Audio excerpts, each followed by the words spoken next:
ये कहानी है राजस्थान के फेमस शहर जोधपुर की। एक जाना माना परिवार राजपूत, जो कि सिर्फ अपने नाम से नहीं बल्कि अपने स्वभाव से भी जाना जाता था। उनके पुरखों से वो लोग अपनी राजपूताना शान संभाले हुए थे। ना पैसों की कमी थी और ना ही किसी और चीज़ की। गरीबों की मदद करना और समाज सेवा, ये राजपूतानी खानदान का प्रथम धर्म था। इसी खानदान की इकलौती कन्या, जिसका नाम था नंदिनी राजपूत, उनकी खानदान में पिछले 20 सालों से कोई लड़की पैदा नहीं हुई थी। लेकिन नंदिनी के पैदा होने के बाद तो जैसे राजपूतों ने जश्न मनाया था। नंदिनी के आने से राजपूत परिवार पहले से और ज़्यादा सधन हो गया था, मानो उनके घर की बेटी नहीं, लक्ष्मी पैदा हुई हो। उसे सब गुड़िया ही कहते थे, क्योंकि वो बिल्कुल गुड़िया की तरह ही दिखती थी। बचपन से ही नंदिनी बहुत ही ज़्यादा प्यार और लाड में पली बड़ी थी। नंदिनी के एक चाचा अजय सिंह और 2 बुआ अवंतिका और अंजलि थे। नंदिनी की माँ नलिनी जोधपुर के जाने माने परिवार से थी। नंदिनी को एक मामा थे। माँ बाप के गुजरने के बाद नंदिनी की माँ अपने भाई को अपने पास ही रख लेती है, क्योंकि माँ बाप के बाद कोई उनका अपना रिश्तेदार नहीं था जो उसके मामा जी की देखभाल कर सके। मामा जी लगभग 12 साल के होंगे। उस समय उनके माँ बाप का देहांत हो गया। जितनी प्रॉपर्टी थी दोनों भाई बहनों में बांट दी गई। उस समय नंदिनी की माँ यानी नलिनी की कुछ दिनों पहले ही शादी हो चुकी थी। नंदिनी के पिता यानी अमर प्रताप जी बहुत बड़े दिल के थे। इसलिए जब नलिनी ने अपने भाई को अपने साथ रखने का सोचा, तो उस वक्त अमर प्रताप जी ने भी कोई विरोध नहीं किया। उनके परिवार वालों ने भी खुशी खुशी नलिनी के भाई को यानी समर सिंह को अपने परिवार का हिस्सा बना लिया। सब लोग इकट्ठे ही रहते थे। बहुत बड़ी हवेली थी उनकी और दिल भी बड़ा था उनका। 20 सालों बाद खानदान में पैदा हुई उनकी नंदिनी का जन्मदिन ये लोग एक त्योहार की तरह मनाते थे। सब लोग उस दिन उसके वज़न के मुताबिक अनाज, कपड़े और बहुत सारे फल को नापते थे और वो सब गरीबों में बांट दिया जाता था।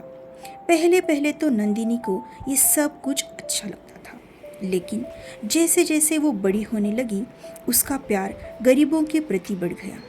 उसके घर वाले तो कभी गरीबी अमीरी का भेदभाव नहीं करते थे, लेकिन नंदिनी उनसे भी एक कदम आगे थी। उसे सादगी से रहना अच्छा लगता था। वो खाली वक्त में गरीबों के बच्चों को पढ़ाने का काम करती थी और जो बच्चे सच में आगे पढ़ना चाहते हैं उनकी भी पैसों से मदद करती थी। उसका ये दिनक्रम बन गया था कि स्कूल से आने के बाद वो आसपास के गरीब बच्चों की फ्री ट्यूशन्स लेती थी। धीरे धीरे नंदिनी बड़ी होने लगी। उसका ये दिनक्रम भी चलता रहा। अब नंदिनी कॉलेज जाने लगी। साइंस फैकल्टी में उसने अपना एडमिशन करवाया था। नंदिनी को छोड़ने और लाने के लिए एक अलग से कार आया करती थी, पर नंदिनी को ये सब बिल्कुल अच्छा नहीं लगता था। दूसरों को स्कूटी चलाता देखकर वो भी स्कूटी सीखने का सोचने लगती थी। कॉलेज में उसकी कुछ सहेलियाँ थीं जो स्कूटी से कॉलेज आया करती थी, तो खाली टाइम में नंदिनी उनसे स्कूटी सीखने लगी। इस बात से उसके घर वाले पूरी तरह से बेखबर थे। एक तो नंदिनी के बारे में सब लोग बहुत फिक्रमंद रहते थे, और ऊपर से अगर उनको पता चलता कि वो 2 व्हीलर सीख रही है तो पता नहीं वो क्या करती। ये सब सोचकर ही नंदिनी ने अपने घर वालों से इस बात को छुपाना ही सही समझा, क्योंकि वो अपने घर वालों को बहुत अच्छी तरीके से जानती थी। अगर उसे एक खरोच भी आ गई तो सबकी आंखें भर आती थी।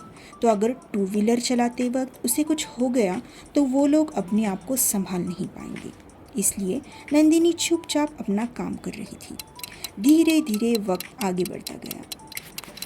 नंदिनी 2 व्हीलर चलाने में अब एक्सपर्ट हो चुकी थी, इसलिए उसने डिसाइड किया कि वो अपने घर वालों से स्कूटी की मांग करेगी, क्योंकि अब लगभग 1 महीने बाद ही वो 18 साल की होने वाली थी, तो उसे लाइसेंस भी मिल जाएगा।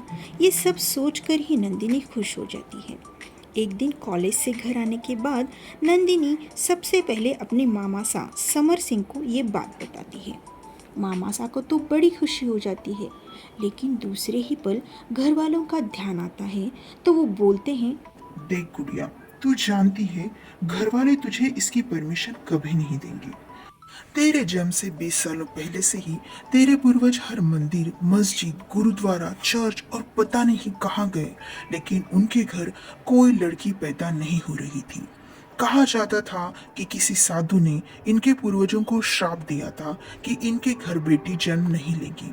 लेकिन बहुत सालों की तपस्याओं के बाद तुम्हारा जन्म हुआ है और तब से ही राजपूतों की किस्मत बदल गई है। ये लोग तुझे बहुत चाहते हैं, तुझे खरोच भी आती है तो उनकी जान निकलती है, और तू अकेले कॉलेज जाना चाहती है। ये बात अगर उन्हें पता चली तो शायद इसी हवेली में ही वो लोग तेरी कॉलेज शुरू कर देंगे। तेरी बहुत फिक्र करते हैं वो सब लोग, इसलिए इस बात को दिमाग से निकाल दे और जो चल रहा है उसे चलने दे। आई प्रॉमिस, मैं रात को तुझे स्कूटी पे घुमाने ले जाऊंगा। उस वक्त तू अपना शौक पूरा कर लेना, ओके?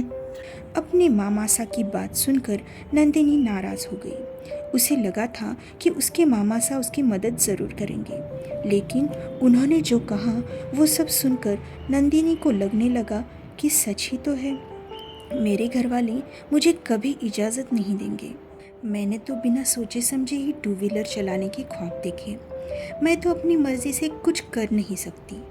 मैं उस परिंदे की तरह हूँ जिसके पास सोने का पिंजरा है। लोगों को लगता है कि ये परिंदा कितना लकी है जो सोने के पिंजरे में रहता है, लेकिन उन्हें क्या पता कि उस परिंदे के लिए सोने से भी ज़्यादा कीमती चीज़ आज़ादी है, जो शायद ही उसे मिले। ये सब सोचकर वो अपने रूम में चली जाती है। उसका दिल भर आता है और वो बहुत रोने लगती है, और रोती रोती ही वो नींद की आगोश में चली जाती है। दोपहर के खाने के लिए सब लोग बैठ जाते हैं। बहुत देर तक नंदिनी खाना खाने के लिए नहीं आती तो उनके यहाँ काम करने वाली एक महिला जिसका नाम था केसर बाई साहब, वो नंदिनी को बुलाने के लिए उसके कमरे में जाती है। देखती है तो नंदिनी सो रही होती है। केसर बाई साहब नंदिनी को आवाज़ लगाने लगती है, उसे उठाने लगती है। नंदिनी की आँख खुल जाती है, लेकिन उसकी बिल्कुल खाने की इच्छा नहीं होती। वो केसर बाईसा को बताती है कि उसका मूड नहीं है और वो केसर बाईसा को अकेला छोड़ने को कहती है। पिछले कई सालों से केसर बाईसा इस हवेली में काम कर रही थी, लेकिन ऐसा पहली बार हुआ था कि नंदिनी खाने के लिए सबके साथ नहीं होगी। घर वालों ने तो नंदिनी को लेकर ही आने को कहा था, लेकिन नंदिनी के इस बर्ताव से केसर बाईसा समझ गई कि ज़रूर कोई बात है जो गुड़िया को खाए जा रही है। ये सोचते हुए केसर बाईसा नीचे आ जाती है और ऊपर नंदिनी ने जो भी कहा वो सबको बताती है। उसकी बातें सुनकर जैसे सबके मुंह में निवाला अटक जाता है। सब लोग एक साथ मिलकर नंदिनी के रूम में चले जाते हैं। समर सिंह समझ जाता है कि क्या बात है, लेकिन वो किसी को कुछ नहीं बताता। वो सबके साथ नंदिनी के कमरे में चला जाता है। नंदिनी की अब आँख खुल चुकी थी तो वो फिर से आंसू टपकाने लगती है। उसे पहली बार ऐसा महसूस होने लगता है कि सच में वो सोने के पिंजरे का परिंदा है जो कभी आज़ादी से उड़ नहीं सकता। तब तक सभी घरवाले परेशान होते हुए नंदिनी के कमरे में आ जाते हैं। इस बात से अनजान नंदिनी अभी भी रो रही होती है।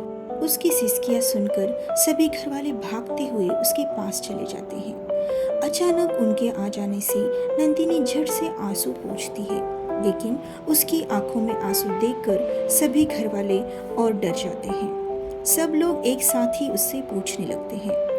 पहले रोती हुई नंदिनी उसके घरवालों की आवाज़ से और चिढ़ जाती है और जोर से चिल्लाती है।